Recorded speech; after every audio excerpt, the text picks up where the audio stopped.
Hello yes welcome to Suman TV. Present నేనున్నాను treatment range హాస్పిటల్లో. So మనతో పాటు ఉన్నారు డాక్టర్ వినయ్ గారు. మనం పైల్స్కి సంబంధించి చాలా టాపిక్ అండ్ అసలు ఎందుకు వస్తుంది ఏంటి అనేది చాలాను వివరణ అడిగి సార్ వాళ్ళతో తెలుసుకున్నాం. బట్ ఏంటంటే ఇందులో రేంజెస్ ఎలా ఉంటాయి అంటే పైల్స్ అనగానే చాలామంది భయపడిపోతూ ఉంటారు. సో వచ్చినప్పుడు ఎలాంటి ట్రీట్మెంట్ తీసుకోవాలి, ఏ విధమైనటువంటి ట్రీట్మెంట్స్ ఇక్కడ అవైలబుల్గా ఉంది మొత్తం అడిగి తెలుసుకుందాం. Hi sir. హలో.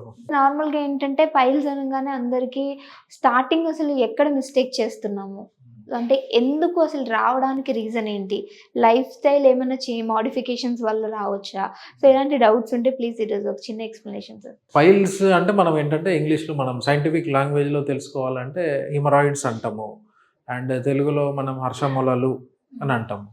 యూజువల్గా ఎందుకు వస్తాయి అంటే కొన్ని ఎక్కువ శాతం మన ఫుడ్ హ్యాబిట్స్ వల్ల ఉంటాయి, అండ్ లైఫ్ స్టైల్. మళ్ళీ ఎక్కువ ఈ మధ్యలో చాలా మంది ఏంటంటే నైట్ లైఫ్కి అలవాటు పడుతున్నారు. కొంతమంది నైట్ డ్యూటీస్ తప్పక చేస్తున్నారు. దానివల్ల బాడీ నిద్ర డిస్టర్బ్ అవ్వడము, బాడీలో మెటబాలిజం డిస్టర్బ్ అవ్వడము, దానివల్ల మోషన్ ఫ్రీగా లేకపోవడము ఫస్ట్ రీజన్. ఇంకోటి కాన్స్టిపేషన్. కొన్ని మెడికల్ కండిషన్స్లో మనకి పైల్స్ వచ్చే ఛాన్సెస్ ఉంటాయి.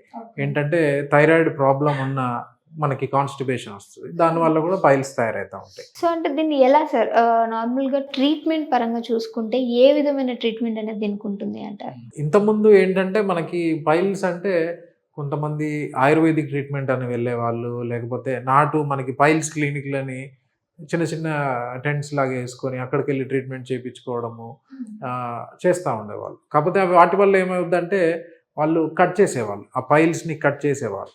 దానివల్ల మనకి మోషన్కి వెళ్ళే ఆ రంధ్రం అనేది ఇంకా మూసుకపోయేది, స్టెనోసిస్ అంటాం, కాంప్లికేషన్. ఓకే. సో మనం చేసే ట్రీట్మెంట్ ఏంటంటే లేటెస్ట్ అడ్వాన్స్డ్ ట్రీట్మెంట్, అది కూడా మనం లేజర్ తోటి చేస్తాం. లేజర్ తోటి చేస్తాం. Okay sir. గర్ల్స్ ని చూసుకుంటే అమ్మాయిల్లో ఈ ప్రాబ్లం చెప్పాలన్నా సరే చాలా ఎక్కువ ఇబ్బంది పడిపోతూ ఉంటారు. సో అంటాము ఇంత సిగ్గుగా అట్లా ఉంది నాకు, నేను చెప్పలేను, హస్బెండ్ కూడా షేర్ చేసుకోలేని విషయం అంటూ ఉంటారు. సో అమ్మాయిల్లో కూడా ఈ మధ్య ఎక్కువ వస్తుంది అనే ఒక పాయింట్ అనేది వినిపిస్తూ ఉంది. సో ఎందుకు సార్ వీళ్ళు ఎందుకు ఎఫెక్ట్ అవుతూ ఉంటారు? యూజువల్గా ఏంటంటే ఫిమేల్స్లో ప్రెగ్నెన్సీలో మనకి ఈ పైల్స్ తయారయ్యే ఛాన్సెస్ ఎక్కువ ఉంటాయి. ఎందుకంటే ప్రెగ్నెన్సీ టైంలో మనం కొన్ని హార్మోన్స్ ప్రభావం వల్ల మన బాడీలో బ్లడ్ మెటబాలిజం అనేది కొంచెం మారుతుంది అన్నమాట. దానివల్ల మనకి ఆ ప్రెగ్నెన్సీ టైంలో కొంతమందికి కాన్స్టిపేషన్ వస్తుంది, అండ్ కొంతవరకు ఆ రక్తనాళాలు కింద ఉండే రక్తనాళాలు అనేవి మనకి ఉబ్బుతాయి అన్నమాట. సో టెంపరీగా కొంతమందిలో ఏంటంటే ఒక 50% మందిలో ప్రాబ్లం టెంపరీగా ఉంటుంది. అంటే ప్రెగ్నెన్సీ టైంలో వచ్చి మళ్ళీ డెలివరీ అయిపోయినాక ప్రాబ్లం తగ్గిపోతుంది. ఇంకొంతమందిలో ఏంటంటే ప్రెగ్నెన్సీ టైంలో ఈ పైల్స్ లేదంటే ఆ ఫిజర్ అనేవి వచ్చేసి అవి తర్వాత ఇక అట్లే కంటిన్యూ అవుతూ ఉంటాయి. సో వాళ్ళకి ట్రీట్మెంట్ చేసుకోవడం మంచిది. అంటే మనకి ప్రాబ్లం అనిపించినప్పుడు డాక్టర్ని కన్సల్ట్ అవుతే మనకి కరెక్ట్ సొల్యూషన్ అనేది దొరుకుతుంది. ఓకే. ప్రెగ్నెన్సీ టైంలో అన్నారు కాబట్టి సార్, ప్రెగ్నెన్సీ టైంలో వచ్చి తర్వాత ఆఫ్టర్ డెలివరీ పోయిన వాళ్ళు కూడా ఉంటారా? అంటే మేము చూసిన వాళ్ళు చాలా తక్కువ మంది, ఎక్కువ శాతం మందిలో ఫర్దర్గా మళ్ళీ కంటిన్యూ ప్రాబ్లం ఫేస్ చేస్తూ ఉంటారు. ఓకే. అంటే సార్ వేడి వస్తువులు తిన్నా, ఎక్కువ బయట ఫుడ్ తిన్నా సరే ఇది పైల్స్ అనేవి వచ్చే అవకాశం ఉంది అంటారు. సో దీనికి ఇది ఒకటే రీజన్ అంటారా, ఇంకేమైనా కారణాలు ఉండొచ్చు సార్? ఏంటంటే సరిగా వాటర్ తీసుకోకపోవడము, లేకపోతే మనము కూర్చున్న ప్లేస్లో ఎక్కువసేపు అలాగే కూర్చోవడము, ఫిజికల్ యాక్టివిటీ సరిగా లేకపోవడము, బయట మనం జంక్ ఫుడ్ కానీ ఫాస్ట్ ఫుడ్ వీటి వల్ల కూడా మనకి మెయిన్గా మోషన్ ఫ్రీగా ఉండదు. దాంతో మనకి పైల్స్ ఇవన్నీ తయారవుతా ఉంటాయి. ఓకే. లైక్ కాన్స్టిపేషన్ వల్ల మనకి ఇవన్నీ ఇబ్బందులు వస్తాయి. ఓకే. అంటే కాన్స్టిపేషన్ ని కంట్రోల్ చేసుకోవాలి అంటే ఎలా సార్ మరి? మనం తీసుకునే ఫుడ్లో మనం ఎక్కువ కొంచెం జాగ్రత్తలు తీసుకుంటే సరిపోదు. ఏంటంటే ఫైబర్ డైట్ ఎక్కువ తీసుకోవాలి.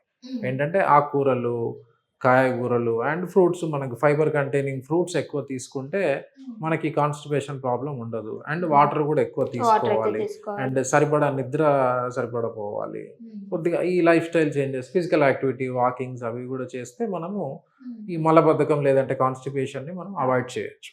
Okay sir. మీరు ఇందాకే అన్నారు బయట కొంచెం చెట్ల మందులు ఇలాంటివి యూస్ చేసేవాళ్ళు అని చెప్పి, అంటే ఇప్పటికీ వాడేవాళ్ళు కూడా ఉన్నారు సార్? ఇప్పటికీ వాడేవాళ్ళు ఉన్నారు. ఎందుకంటే మనకు వచ్చే పేషెంట్స్లో ఒక సగం మంది ఆ ట్రీట్మెంట్స్ అన్ని చేయించుకొని ప్రాబ్లం క్లియర్ అవ్వక ఇంకా నరకం లాంటి పెయిన్ ఇవన్నీ అనుభవిస్తూ మళ్ళీ మన దగ్గరకు వస్తుంటారు.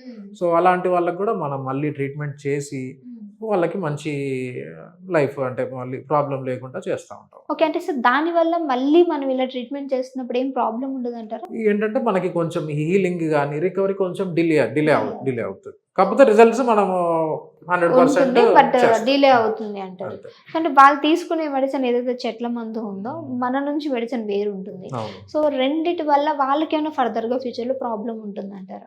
యూజువల్‌గా ఏంటంటే కింద మనం కొన్ని రకాల ఆయుర్వేదిక్ గాని, చెట్ల మందులు ఈ ఆయింట్‌మెంట్‌లు అవి పెడితే ఏమవుద్దంటే అక్కడున్న స్కిన్ మనకి చెడిపోతదనమాట. హెల్తీగా ఉండదు.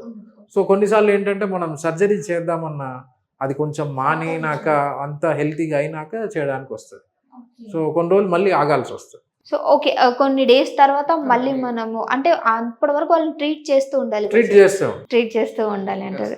Okay sir. మన దగ్గర ఎలాంటి ట్రీట్మెంట్స్ అవైలబుల్‌గా ఉన్నాయి పైల్స్ ఉన్నవాళ్ళు? మన దగ్గర మనం ఏంటంటే ట్రీట్మెంట్ మనం లేజర్ తోటి చేస్తాం. ఏంటంటే మనకి ఈ ప్లేస్‌లో వచ్చేవి మనం ఇంటర్నల్ హిమరాయిడ్స్ అంటాము. అండ్ బయట వచ్చే వాటిని ఎక్స్టర్నల్ హిమరాయిడ్స్ అంటాం. సో మనం ఏంటంటే ఆ ఉబ్బిన రక్తనాళాన్ని లేజర్ తోటి మనము అబ్లేషన్ అంటాం. కాల్ చేస్తాం. యూజువల్‌గా ఏంటంటే పైల్స్ మనకి 4 గ్రేడ్స్ ఉంటాయి. 1, 2, 3, 4 మనం ఏంటంటే మనకి 1, 2, 3 వరకు లేజర్ పనిచేస్తుంది. మనము 3 అంతకంటే 4 లేదంటే ప్రొలాప్స్ ఇంటర్నల్ హిమరాయిడ్స్ కానీ బాగా ప్రొలాప్స్డ్ ఎక్స్టర్నల్ అట్లా ఉన్నా కానీ మనం ఏంటంటే లేజర్ కంటే ఇంకా అడ్వాన్స్డ్ స్టాప్లర్ అంటాం. సో ఆ స్టాప్లర్ ప్రొసీజర్ చేస్తాం. అది కూడా కంప్లీట్లీ పెయిన్ ఏమి ఉండదు. ఫాస్ట్ రికవరీ ఉంటుంది. సో పేషెంట్ 1-2 డేస్ రెస్ట్ తీసుకొని మళ్ళీ ఇమీడియట్‌గా వర్క్‌కి రీస్టోర్ ఓకే. మన దగ్గర కూడా ఉందా సార్? మన దగ్గర ట్రీట్మెంట్ మనం అవైలబుల్ చేస్తాం ఉందా? 100%. సార్ మీరు ఇందులో గ్రేడ్స్ అని మాట్లాడుతున్నారు. సో అంటే ఏ గ్రేడ్ ఎక్కడి నుంచి స్టార్ట్ అవుతుంది పెయిన్ అనేది ఎక్స్‌ప్లెయిన్ చేయగలరా? ఏంటంటే మనము గ్రేడ్ 1లో మనకి బయటికి సిమ్టమ్స్ ఏమి తెలీదు ఎక్కువ. కొంతమందికి ఏంటంటే కొంచెం బ్లీడింగ్ ఉంటే ఉండొచ్చు. పైల్స్ మనకి బయటికి ఏమీ రావు. గ్రేడ్ 2లో ఏమవుతాయంటే లోపటి నుంచి మనకి మ్యూకోజల్ ప్రొలాప్స్ అనేది అది బయటికి వచ్చి మళ్ళీ మనం మోషన్ వెళ్ళిపోయినాక లోపలికి వెళ్ళిపోతూ ఉంటుంది. ఓకే.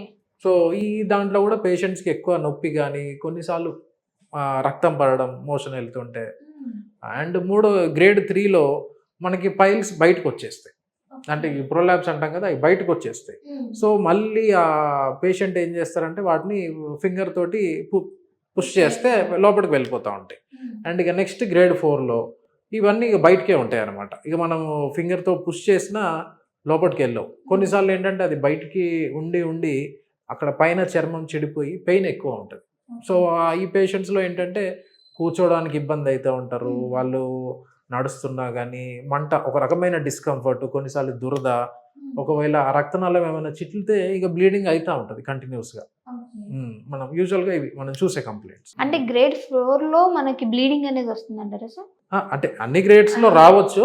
కాకపోతే ఎక్కువ శాతం మనం 3, 4 ఆ స్టేజెస్లో ఎక్కువ మనం చూస్తూ ఉంటాం. Okay sir. Thank you so much sir. చాలా చక్కటి ఇన్ఫర్మేషన్ అందించారు. సో చూసారు కదా, మీరు కూడా ఏమైనా ఇలాంటి పైల్స్ సంబంధించి ప్రాబ్లమ్స్ ఫేస్ చేస్తున్నట్లయితే కింద కాంటాక్ట్ నెంబర్ అనేది ఇచ్చాము. మీరు ఒకసారి వెళ్ళి కాంటాక్ట్ అవ్వచ్చు. Thank you so much for your watching.